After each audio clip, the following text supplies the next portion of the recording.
Welcome back to the mini-series Cooking Up the Season. This series highlights in-season foods found at local farmers markets, farm stands, and grocery stores. I'm Regina Mosley, Family and Consumer Sciences Agent with North Carolina Cooperative Extension serving Nash and Edgecombe counties. Today our focus is on eggplant. Eggplant is fat-free, cholesterol-free, sodium-free, low in calories, and a good source of dietary fiber.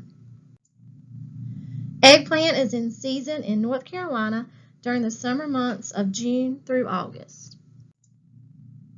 When selecting eggplant, choose eggplant that are heavy for their size and without cracks or discolorations. Store your eggplant in the crisper drawer of the refrigerator. You need to use it within 5 to 7 days. To freeze eggplant, you must harvest it before the seeds become mature and when the color is uniformly dark. Wash, peel, and slice 1/3 inch thick. Water blanch for 4 minutes in 1 gallon of boiling water containing 1/2 cup of lemon juice. Cool, drain, and package leaving 1/2 inch headspace. Seal and freeze.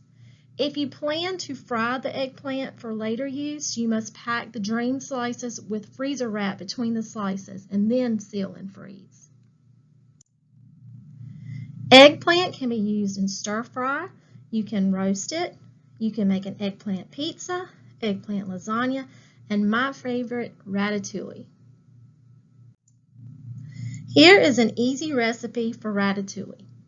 You will need 2 tablespoons of oil, 1 medium onion chopped, 2 bell peppers chopped, 6 cloves of garlic minced, 2 medium zucchini or yellow squash cut into cubes, or you can use both, 1 medium eggplant cut into cubes, 1 pound of tomatoes chopped or a 28-ounce can of diced tomatoes, 1 1/2 teaspoons of salt, black pepper to taste, and 1 1/2 teaspoon of dried basil. Add 1 teaspoon of salt to cubed eggplant in a bowl and let it sit for 20 minutes. Rinse and allow to dry. Heat your oil in a large pot over medium heat and add your onion and cook for 3 to 5 minutes. Add bell pepper and cook for 3 to 5 minutes. Add your garlic and cook for 1 to 2 minutes. Add your zucchini, yellow squash, and eggplant and cook for 5 to 10 minutes. Add the tomatoes, salt, pepper, and dried basil and simmer for 10 more minutes. And this recipe makes 6 servings. Thank you for participating in the 10th lesson of the Cooking Up the Season mini-series. For more information on eggplant, contact Regina Mosley at regina_mosley@ncsu.edu.